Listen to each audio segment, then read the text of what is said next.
नमस्कार मित्रांनो, खूप खूप स्वागत आहे तुमचं जॉब गुरु या आपल्या यूट्यूब चॅनलवर.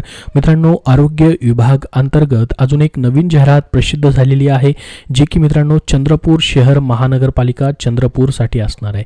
तुमची महानगरपालिका देखील कमेंट बॉक्समध्ये कमेंट करून सांगा त्या महानगरपालिकेची अशी जाहिरात आली की तुमच्यासमोर व्हिडिओ बनवून नक्की माहिती दिली जाईल.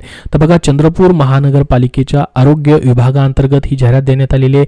राष्ट्रीय आरोग्य अभियान अंतर्गत पाहू शकता NHM आपण असं त्याला म्हणतो. 11 महिन्याच्या कॉन्ट्रॅक्ट बेसिसवरती ही पदं भरली जातात NHM अंतर्गत. पुन्हा तुम्हाला तुमचं काम पाहून 11 महिन्याचं अशा पद्धतीने कॉन्ट्रॅक्ट पुढं तुमचं वाढत राहतं. तर याच्यासाठी तुमची परीक्षा होत नाही, तर थेट शेवटच्या वर्षाच्या मार्क्सवरती या ठिकाणी तुमची निवड केली जाते.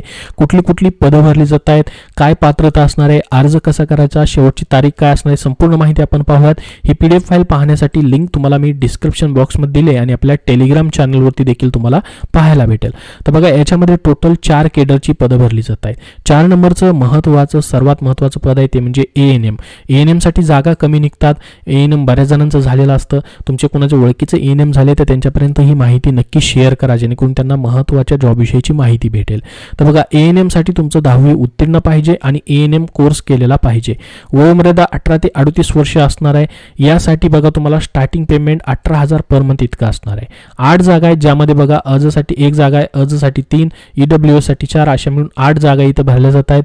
तर याच्यामध्ये मित्रांनो तुम्हाला अनुभव वगैरे असेल तर जास्त प्राधान्य देखील असणार आहे. संपूर्ण माहिती या ठिकाणी दिलेली आहे, ती आपण स्टेप बाय स्टेप पाहणार आहोत. 3 नंबरचं पद आहे पहा, स्टाफ नर्स GNM साठी. एकच जागा असणार आहे सध्या. याच्यामध्ये पहा, तुमचं 12वी सायन्स नंतर GNM झालेलं आहे तर तुम्हाला अप्लाय करता येणार आहे. याच्यामध्ये देखील 18 ते 38 वर्ष वयोमर्यादा आहे. 20,000 स्टार्टिंग पेमेंट या पदासाठी असणार आहे. त्यानंतर पहा, पुढची पोस्ट आहे ती म्हणजे मायक्रोबायोलॉजिस्ट. 1 जागाच असणार आहे यासाठी देखील.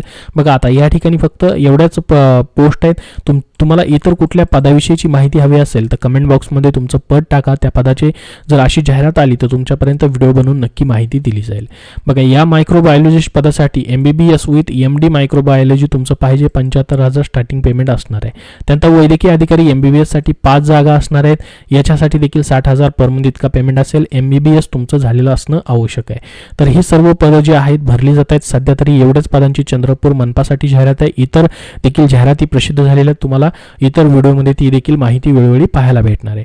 बघा, पात्र उमेदवारांनी त्यांचे अर्ज 26 मार्च 2025 सायंकाळी 5 वाजेपर्यंत सुट्टीचे दिवस सोडून महानगरपालिका चंद्रपूर कार्यालय आरोग्य विभागात पहा प्रमाणित दाखल्यांचं अटेस्टेड करून पाठवावे. जमा करणे अनिवार्य राहील. टपालाद्वारे अथवा कुरिअरद्वारे मुदतीबाह्य दिनांकानंतर प्राप्त होणारे अर्ज ग्राह्य धरले जाणार नाहीत. बघा, तुम्ही अर्ज पाठवू शकता, परंतु मुदतीच्या आतमध्ये तुम्हाला अर्ज 26 मार्च पर्यंत या ठिकाणी द्यायचे आहेत. त्याचसोबत बघा, उमेदवार चंद्रपूर जिल्ह्यातील रहिवासी असल्यास प्राधान्य मात्र असणार आहे. ठीक आहे. त्याचसोबत बघा, निवड झालेल्या उमेदवारांना या ठिकाणी 11 महिन्याची या ठिकाणी नियुक्ती आदेश दिला जातो. त्यानंतर मग तुमचं काम समाधानकारक वगैरे असल्यानंतर पुनर्नियुक्ती देखील, पुढील पुनर्नियुक्ती येथे तुम्हाला पाहायला भेटेल. बघा, 11 महिने किंवा तिथपर्यंत जे आदेश असतील त्यापर्यंत दिली जाते. तुमचे प्रत्येक NHM मध्ये तुम्हाला प्रत्येक 11 महिन्याची पुनर्नियुक्ती या ठिकाणी असते. तुमचं काम पाहून त्या ठिकाणी दिली जाते. आता बघा, निवड प्रक्रिया कशी असेल तुमची. बघा, फक्त मुलाखत कुणासाठी असणार आहे, वैद्यकीय अधिकारी व मायक्रोबायोलॉजिस्ट या पदासाठी मुलाखत असणार आहे. याच्यामध्ये सब्जेक्ट बद्दल तुम्हाला प्रश्न विचारले जातील. त्यानंतर बघा, आता गुणांकन पद्धत असणार आहे. याच्यामध्ये तुमच्या मार्क्सवरती निवड होणार आहे. स्टाफ नर्स आणि ANM साठी परीक्षा नाही, मुलाखत नाही, तुमची शेवटच्या वर्षाच्या मार्क्सवरती निवड होईल. ज्यामध्ये बघा, तुम्ही ज्या क्वालिफिकेशनवरनं अप्लाय करताय त्याचे 50 गुण असतात. त्यासोबत तुमची उच्च शैक्षणिक अर्हता असल्यास त्याला 20 गुण असतात. आणि तुम्हाला संदर्भात पदाशी निगडीत काय अनुभव असेल तर प्रत्येक वर्षाला 6 गुण, असे कमीत कमी 30 गुण दिले जातात. अशा पद्धतीने 100 गुणांची मेरिट लावली जाते आणि त्यानुसार तुमचं सिलेक्शन जे आहे ते या ठिकाणी केलं जातं. तर अशा पद्धतीची ही जाहिरात आहे. यासाठी तुम्हाला संपूर्ण PDF फाईल पाहण्यासाठी लिंक डिस्क्रिप्शन बॉक्समध्ये दिलेली आहे, तिथून तुम्हाला पाहता येणार आहे. याबद्दल अजून तुमचे काय प्रश्न असतील तर कमेंट बॉक्समध्ये नक्की विचारा. हा अर्ज नमुना देखील तुम्हाला या जाहिरातीमध्ये पाहायला भेटेल. जाहिरातीमध्येच त्याची ही लिंक डिस्क्रिप्शन बॉक्समध्ये दिलेली आहे. धन्यवाद.